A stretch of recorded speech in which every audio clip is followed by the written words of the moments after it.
Okay. Good afternoon, Valerie Milano here, the senior editor of the Hollywood Times and with Aspiring Magazine. I'm here in Palm Springs, but I am not where Dr. Megan is. So I'm going to have her introduce herself right now. So thank you so much for being with us. Thanks so much for having me. So my name's Megan Winton, and I'm a shark scientist based on Cape Cod.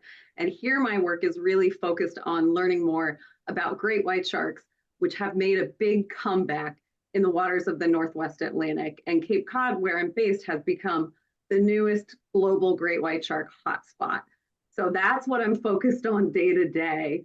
But I'm really excited to be here to talk about Investigation Shark Attack, which is a show I was involved in as part of National Geographic Shark Fest, which was a really cool experience. And we're really excited to take people along on that journey with us as we delve into the world of shark science. Yeah. Thank you so much for being with us. And what part of Cape Cod are you in right now? I am in Chatham right now. So I work for a nonprofit called the Atlantic White Shark Conservancy, where we're focused on learning more about the great white shark population here off of Cape Cod. And we're also really focused on getting that information into the hands of the public. We want everybody to know what we know about sharks. So happy to be here and talk all about them today. Great. Thank you, Dr. Megan, again, because you are part of this National Geographic Shark Fest 2025. You're in the second show, is your particular show, and it will air on July the 5th at 9 p.m. So Shark Fest, which continues to captivate audiences year after year. What sets this year's series, and specifically your episode, Investigation Shark Attack, apart from previous installments? Well, we're really excited about Investigation Shark Attack because we're really trying to get into the mind of a shark as much as we can. Even as shark scientists, I spend all day, every day thinking about these animals. And my job would be so much easier if I could just talk to sharks or if I could read their minds and understand exactly why they do the things they do. But what's really great about this show is we are looking at shark human interactions, at shark attacks. Most people are very afraid of sharks, right? But we're trying to understand what is happening from the perspective of the shark. Because one thing we've learned, particularly over the past 50 years since the movie Jaws came out, we're all thinking about Jaws right now since that anniversary just happened, is we've learned so much about these animals and our perceptions of them have really changed. So at the time when Jaws came out, we knew almost nothing about sharks, right? And there was a lot of fear around them. And that movie did a lot had a lot of, that movie ended up generating a lot of negative ideas about sharks and what they were. But one thing we've learned since then is they're not mindless eating machines. Humans aren't on the menu. And one thing that's really great about this show is we're using all these different types of technology to highlight different studies that are going on around the world where scientists, based on the, oh, sorry, I just completely lost track of that. But it's a really, it's a really kind of different approach to, it's a really different approach to looking at shark attacks than most people are used to. Most of the time when you see coverage on TV, it's very sensationalized.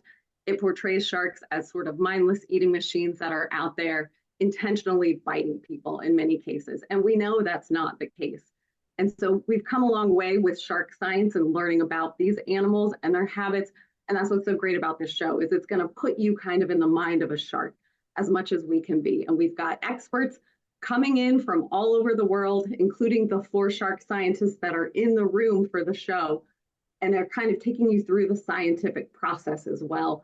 And it will showcase how we learn about these animals, how we interpret incidents where sharks bite humans from a scientific perspective, and most importantly, giving people an idea of how complex these animals are. Well, your work combines field research, forensics, and public outreach. Which part of that work do you find the most rewarding? And maybe tell us why. Oh, that's such a great question. And that's one thing I really love about my job is every day is different. And there are so many different things I get to do in the course of a day as a shark scientist. I really love the outreach component, and I find that is often the most rewarding. And it also keeps me on my toes as a scientist, right? Because we work a lot with kids, we work a lot with members of the public, and they will ask great questions. Sometimes I'm like, huh, that's really interesting. I don't know if I ever thought of that. But it's also really motivating because it keeps you on your toes in terms of knowing how much fear there still is around sharks and how misunderstood these animals still are. So it's great and it's very important work as a scientist to almost be an ambassador for sharks in general, because a lot of people don't know that there are over 500 species of sharks. A lot of times when people think of sharks, they think of large predatory sharks like great white sharks, but there are over 500 species of sharks and they make their living out in the ocean in all different sorts of ways. Well, what role do changing ocean conditions like warming waters or shifts in prey patterns play in the rise or shift in shark activity near the shorelines? The oceans are definitely changing. The only constant in life is change, right? And the oceans have changed really dramatically in response to human activities such as fishing. Now we're seeing shifts in the distribution of different species as the climate is changing and as waters are warming and staying warmer longer in certain parts of the year. And ecosystems are such complex systems that all these changes are trickling down in different ways. And we can see impacts in where not only are sharks going to be and able to be, but where their prey species are as well. And so that's one thing we're always trying to keep on top of as scientists. And that's one thing we really delve into in this series is understanding where things are changing, how that could be impacting shark distribution and behavior, and how that might impact where sharks and humans are more likely to overlap when people are at the beach. Yeah, so Dr. Megan, there's always intense public interest in shark encounters, especially around, as we talked about summer beach season. What's the most important thing beachgoers should know about reducing their risk? Well, people should realize if they go to the beach and get in the water, the risk of having a bad interaction with a shark is really low. From a statistical perspective, it's almost astronomically low. You are much more likely to go to the beach. You're much more likely to get in a car accident when you go to the beach, right? Or get pulled out by a rip current. So there are a lot of things that present more real threats than sharks actually do, that people are afraid of sharks, right? And people always want to know how can they reduce their risk when they go to the beach in the summer. It's important for people to keep in mind when you're entering the ocean, you're entering a wild environment, but there are some very real, simple ways you can modify your behavior to reduce your chance of having a run-in with a shark. The number one thing I like to tell people is get some knowledge of the species that occur there and what those shark species are likely to be doing off of these beaches so you don't unintentionally swim with shark food. So here off of Cape Cod, great white sharks are coming to feed on seals, which sit close to the beaches. And so we tell people don't swim if there are seals around because you're swimming with shark food. And there's a whole list of shark smart behaviors. I won't go through the whole list today, but it's similar to if you were going out hiking in a national park and you knew there were bears around. You would do certain things to reduce your chance of having a bad run-in with a bear, but it wouldn't impact how much you enjoyed that hike. You'd still go out and have a good time. And the same kind of concepts apply when people go to the beach and are getting into the water. So you've dedicated your career to understanding these apex predators. What keeps you so passionate about it today? It's such a great question. And I love what I do so much. I mean, I think it's every kid's dream to get to, at some point, to grow up and be a shark scientist, right? Like I pinch myself every day that I'm getting up and I'm gonna think about sharks all day. I mean, what a dream. But for me, I think part of the reason I'm so passionate about it is because when I was a kid, I was actually afraid of sharks. So I grew up in Northeast Florida. My grandparents lived at New Smyrna Beach, which is the shark bite capital of the world. And so I would go to the beach, visit my grandparents, and I would be nervous about sharks the entire time. And one time I was there and my sisters and I were swimming and a guy fishing right next to us caught a shark. And we all ran screaming out of the water thinking like, how did we not just get eaten by this shark? And we were relieved, but it also just made me curious because I was like, wait a minute, I was just swimming with a shark and nothing happened. And so I started reading everything I could about sharks, watching every documentary I could about sharks, and I learned that they were really just big fish that were out there eating their natural prey items, and they had gotten a really bad rap.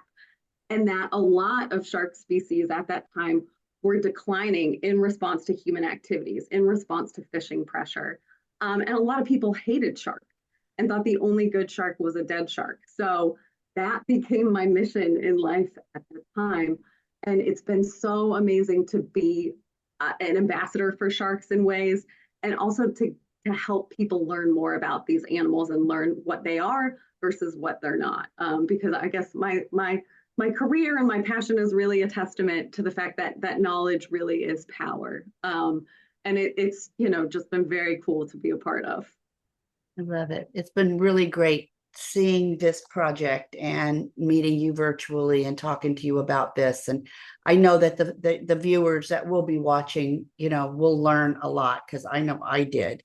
So it will air on July the 5th on National Geographic at 7 o'clock. So how can our viewers and our readers find out more about you and about this project? Social media or website or what? I mean, National Geographic, they'll be posting the schedule for Shark Fest. I think it's already available. So that'll be a great place to see where the series is airing, and learn more about it. So I hope people are excited to tune in and learn more about sharks. Yes. And how about you, Dr. Megan? How can they find out more about you and what you're going to be doing next and where you're going to be? I am not very great at social media. Me either. So I do have accounts, but they might be very disappointed by how inactive I am. But the organization I work for, the Atlantic White Shark Conservancy, is very good about posting updates and letting people know about research as it's going on off of our coast in the summer and the fall.